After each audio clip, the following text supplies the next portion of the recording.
Hello parents, welcome. Last class में हम लोगों ने class 10th chemistry chapter 1 chemical equations एवं रिएक्शंस कंप्लीट कर दिया था, लेकिन कुछ टॉपिक्स छूट गया था। मैं भूल गया था। कुछ स्टूडेंट्स ने मुझसे रिक्वेस्ट किया उन टॉपिक्स पर वीडियोज़ बनाने के लिए, तो आज उसी पर चर्चा करेंगे। पहला है फिजिकल और केमिकल चेंज। जब कोई सब्सटेंस में फिजिकल चेंज होता है तो उसका रूप भी चेंज हो जाता है। वो फिजिकल चेंज से पहले जैसा दिख रहा था, फिजिकल चेंज के बाद दिखने में थोड़ा डिफरेंट हो जाएगा, लेकिन उसका केमिकल प्रॉपर्टी में किसी तरह का कोई चेंज नहीं आएगा। अगर इस तरह का चेंज होता है तो हम लोग बोलेंगे फिजिकल चेंज हुआ है। आप खुद समझ सकते हैं। For example cutting of tree, पेड़ को काट के हम लोग फर्नीचर या चेयर बना दिए, तो वो पेड़ था, लकड़ी था, अभी भी लकड़ी है, कोई चेंज नहीं आया। तो इस तरह का चेंज को हम लोग फिजिकल चेंज बोलेंगे। मेल्टिंग ऑफ आइस, बर्फ़ पिघल करके पानी बन जा रहा है, तो बर्फ़ भी H2 है, पानी भी H2 है। बस डिफरेंस आ रहा है इसमें क्या कि बर्फ़ जो था वो सॉलिड स्टेट में था, ठोस अवस्था में, और जो पानी है वो लिक्विड स्टेट में है। तो इसका फिजिकल प्रॉपर्टी चेंज हुआ, केमिकल प्रॉपर्टी रिमेन सेम, अभी भी सेम केमिकल प्रॉपर्टी है। या फिर सलाद बनाना, आप खीरे को काट करके सलाद बना रहे हैं, तो वो जो पूरा खड़ा खीरा था या फिर काट करके आप जो स्लाइस में काट दिए, सेम है। दोनों का फिजिकल प्रॉपर्टी में डिफरेंस है, बस वो अलग अलग हो गया है। कॉन्स्टिट्यूएंट पार्टिकल का जो अरेंजमेंट है पार्टिकल्स का, उसमें किसी तरह का कोई चेंजेज नहीं आया है। या फिर आप कोई आयरन ब्लॉक लें, उसे पीट कर आप उसे आयरन का रोड को पीट के आप उसे एक चादर की तरह फैला दें, प्लेट बना दें, तो वो रोड से वो प्लेट बन गया, लेकिन वो आयरन था Fe, अभी भी Fe है। केमिकल प्रॉपर्टी में कोई चेंजेज नहीं आएगा, तो इस तरह के चेंज को हम लोग फिजिकल चेंज बोलते हैं। जब केमिकल चेंज होगा ना, तो एक नया सब्सटेंस फॉर्म होता है। पहले जो सब्सटेंस था, बाद में आपको वो सब्सटेंस दिखेगा ही नहीं, एक न्यू सब्सटेंस दिखेगा। और दोनों का केमिकल चेंज, आप केमिकल प्रॉपर्टी को आप कंपेयर करें तो आप देखेंगे केमिकल प्रॉपर्टी चेंज हो चुका है। तो जब भी केमिकल चेंज होगा ना, तो केमिकल चेंज होने से पहले केमिकल रिएक्शन होता है। तो यहाँ पे इसलिए इस चैप्टर में हम लोग केमिकल रिएक्शंस पढ़ते हैं। जब भी केमिकल रिएक्शन होगा तो केमिकल चेंज हो जाएगा, मतलब न्यू सब्सटेंस फॉर्म होगा, और इसका कैरेक्टर, इसका कैरेक्टरिस्टिक्स, इसका प्रॉपर्टी पहले वाले सब्सटेंस से कंप्लीटली डिफरेंट होगा। For example burning of coal, आप कोल जानते हैं, कोल का प्रॉपर्टी कैसा होता है। जब कोल को हम लोग ऑक्सीजन से रिएक्ट कराते हैं तो ये कार्बन डाइऑक्साइड फॉर्म करता है, और कार्बन डाइऑक्साइड का प्रॉपर्टी कोल या ऑक्सीजन से कंप्लीटली डिफरेंट है। तो चूँकि एक न्यू सब्सटेंस का फॉर्मेशन हुआ, तो इस तरह का चेंजेस को हम लोग केमिकल चेंज बोलेंगे। एक और हम लोग लेते हैं रस्टिंग ऑफ आयरन। आयरन को पीट कर आप, आयरन का रोड है, पीट के आप उसे प्लेट की तरह फैला दे रहे हैं, तो वो एक तरह का फिजिकल चेंज हुआ। लेकिन अगर उसमें रस्ट जम गया, ऊपर के लेयर में अगर रस्टिंग हो गया, वो ब्राउन कलर का पाउडर, तो अब वो आयरन नहीं है, वो आयरन ऑक्साइड है, और इसका प्रॉपर्टी आयरन से डिफरेंट होता है। Iron oxide basic in nature होता है। एसिड और बेस वाले चैप्टर में आप इसके बारे में अच्छे से पढ़ेंगे। तो ये था केमिकल और फिजिकल प्रॉपर्टी के बारे में। हम लोग बात करते हैं एक्सोथर्मिक रिएक्शंस और एंडोथर्मिक रिएक्शंस। छोटा सा टॉपिक है, दो तरह के रिएक्शंस होते हैं। मतलब बाकी जितने सारे रिएक्शंस हम लोग पढ़े, उन दोनों को हम लोग, सारे रिएक्शंस को हम लोग इन दो कैटेगरी में कैटेगराइज कर सकते हैं। एक्सोथर्मिक रिएक्शंस वैसे रिएक्शंस को बोलते हैं जिसको कंडक्ट होने के बाद हीट एनर्जी भी प्रोड्यूस करता है, अपार्ट फ्रॉम द प्रोडक्ट तो मिलेगा ही, लेकिन एक्स्ट्रा एनर्जी भी आपको मिलता है। ऐसे रिएक्शंस को हम लोग एक्सोथर्मिक ऊष्माक्षेपी रिएक्शन बोलते हैं। और अगर आपको रिएक्शन कंडक्ट कराने के लिए एनर्जी देने पड़ते हैं, तो इस तरह के रिएक्शंस को हम लोग एंडोथर्मिक रिएक्शंस बोलते हैं। ऊष्मारोधी या ऊष्माशोषी रिएक्शन। फॉर एग्जाम्पल्स, अगर एक्सोथर्मिक का रिएक्शंस की हम लोग बात लें, एग्जाम्पल लें, तो यहाँ पे जब कैल्शियम ऑक्साइड्स को हम लोग पानी में डुबोते हैं, आप शायद देखे होंगे पोचाड़ा होते समय, अगर आपके घर में पोचाड़ा या फिर वाइट वॉशिंग होता है ना, पोचाड़ा बोलते हैं हम लोग उसको।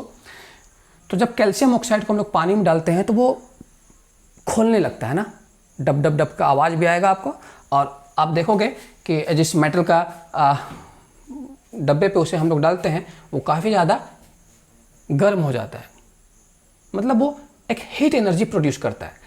आपको जब कैल्शियम ऑक्साइड से आप कैल्शियम ऑक्साइड को वाटर में मिलाते हैं तो कैल्शियम हाइड्रोक्साइड तो मिलता ही है, ये लाइम है, ये कैल्शियम हाइड्रोक्साइड है, और एक हीट एनर्जी भी मिलता है। तो ऐसे रिएक्शंस को हम लोग एक्सोथर्मिक रिएक्शंस बोलते हैं, जहाँ पे प्रोडक्ट के साथ आपको हीट एनर्जी कुछ मिले।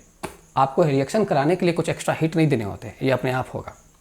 तो ऐसे रिएक्शंस को हम लोग एक्सोथर्मिक रिएक्शंस बोलते हैं। बहुत सारे रिएक्शंस है। आप मेटल्स को, आप सोडियम को पानी में डाल दें तो वो बर्स्ट हो जाएगा, फट जाएगा, ऐसा लगता है कि कोई पटाखा फट गया।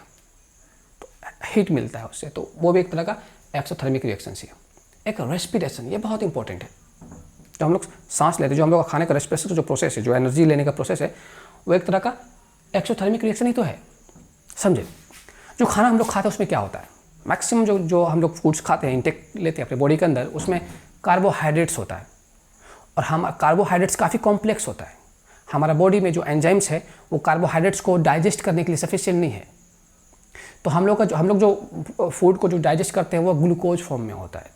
तो कुछ एंजाइम्स जो है वो क्या करता है कि कार्बोहाइड्रेट्स को वो सिंपलर ग्लूकोज में कन्वर्ट कर देता है, और फिर ग्लूकोज क्या होता है कि रिएक्ट करता है ऑक्सीजन से, और हम लोग जो सांस लेते हैं ऑक्सीजन वो बॉडी में जा रहा है। और जब कार्बोहाइड्रेट यानी कि ग्लूकोज जब ऑक्सीजन से रिएक्ट करता है तो ये बनाता है कार्बन डाइऑक्साइड, वाटर और एनर्जी। ये जो एनर्जी है ना, ये हम लोग को जिंदा रखे हुए, हम लोग को यही एनर्जी तो चाहिए।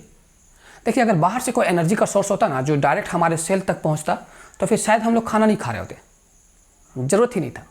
लेकिन चूंकि ऐसा सोर्स ऑफ एनर्जी है नहीं, तो हम लोग को चाहिए ही, हम लोग को कुछ ऐसा फूड मटेरियल चाहिए होगा जिसे हम लोग सोर्स ऑफ एनर्जी बोलते हैं, जिसमें ग्लूकोज हो, और ये ग्लूकोज ऑक्सीजन से रिएक्ट करके हम लोग को ये कार्बन डाइऑक्साइड से वाटर और एनर्जी देगा। ये एनर्जी चाहिए। ये reaction each and every cell में हम लोग के बॉडी के अंदर हो रहा, और सारे बॉडी में ऑक्सीजन और ग्लूकोज जाता है। ये वहाँ तक पहुँचता कैसे, ये लाइफ प्रोसेसेस का पार्ट है, वहाँ पे चर्चा करेंगे हम लोग। एक है एंडोथर्मिक रिएक्शंस, ये इसका रिवर्स है। एक्सोथर्मिक में प्रोडक्ट के साथ आपको हीट एनर्जी मिलता है, लेकिन एंडोथर्मिक में आपको रिएक्शन कंडक्ट कराने के लिए हीट देने होते हैं। ऐसे रिएक्शंस को हम लोग एंडोथर्मिक रिएक्शंस बोलते हैं। फॉर एग्जांपल, कैल्शियम कार्बोनेट को अगर ब्रेक डाउन करना है तो ये अपने आप ब्रेक डाउन नहीं होगा। इसे ब्रेक डाउन करने के लिए हम लोग हीट से इसे पास कराते हैं, गर्म करते हैं इसे। अगर इसे गर्म करेंगे तो ये ब्रेक डाउन हो जाता है कैल्शियम ऑक्साइड और कार्बन डाइऑक्साइड में। तो ऐसे रिएक्शंस को जिसमें हम लोग हीट देकर ब्रेक डाउन करा रहे हैं उसको हम लोग थर्मल डीकम्पोजिशन रिएक्शन बोलते हैं। डीकम्पोजिशन लास्ट क्लास में हम लोगों ने देखा था कि जब एक सिंगल रिएक्टेंट ब्रेक डाउन होता है 2 या मोर देन 2 प्रोडक्ट्स में, तो इसे हम लोग डीकम्पोजिशन रिएक्शन बोलते हैं। लेकिन जब हीट देकर के ब्रेक डाउन कराएं तो उसे हम लोग थर्मल डीकम्पोजिशन बोलते हैं। तो डीकम्पोजिशन डिफरेंट स्थिरता का हो सकता है, मतलब यहाँ जो सोर्स ऑफ एनर्जी है वो या तो हीट हो सकता है, या सनलाइट हो सकता है, या हो सकता है इलेक्ट्रिक करंट भी हम लोग पास करा दें इलेक्ट्रोलाइसिस के प्रोसेस में वाटर को ब्रेक डाउन करने के लिए। तो ये होता है। अच्छा, एक और इंटरेस्टिंग चीज़ यहाँ पे मैं बताना चाहूँगा, ये जो कैल्शियम ऑक्साइड है इसके बारे में, कैल्शियम हाइड्रोक्साइड, आप देखे होंगे, शायद आप नोटिस किए होंगे या नहीं, मुझे नहीं पता, लेकिन अगले बार आप नोटिस करने की कोशिश करना। जब आपके घर में वाइट वॉश होता है, अगर कैल्शियम ऑक्साइड से होता है, अभी तो एशियन पेंट्स लोग लगाते हैं घर में, लेकिन अगर कहीं पे हो, ये आपके स्कूल में भी हो सकता है कैल्शियम हाइड्रोक्साइड से, तो ये जो पोचाड़ा होता है ना, ये वाइट वॉशिंग जो किया जाता है ना, आप देखोगे कि जब हम लोग पोचाड़ा करते हैं ना, ये मेरे वॉल में भी यही है कैल्शियम हाइड्रोक्साइड, तो इसमें उतना चमक नहीं होता है, उतना ज़्यादा ये शाइनी नहीं होगा, क्योंकि जो हम लोग दीवार पे जो चिपकाते हैं ना वो कैल्शियम हाइड्रोक्साइड होता है।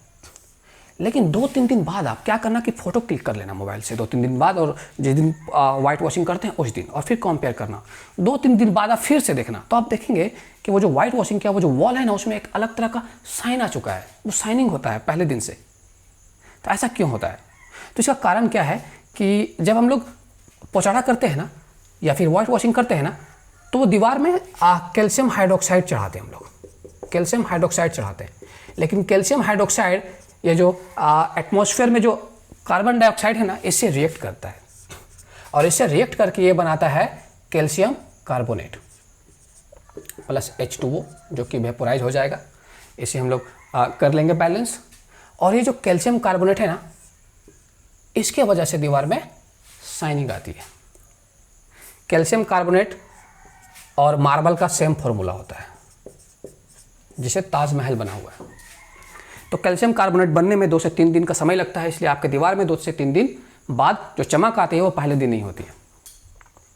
इस चैप्टर में इतना ही। इसके बाद इस चैप्टर में मुझे नहीं लगता कि कोई टॉपिक बचा हुआ है, लगभग सभी टॉपिक्स में हम लोगों ने बात कर लिया है। आप क्वेश्चंस आंसर सॉल्व करने का कोशिश करें, सारे क्वेश्चंस का आंसर आपको इस 3 वीडियोज़ में मिल जाएंगे, जो कि लगभग मुझे लगता है कि हार्डली 30 मिनट का होगा तीनों मिला करके, मतलब आधे घंटे में चैप्टर 1 को हम लोगों ने डिटेल में पढ़ लिया।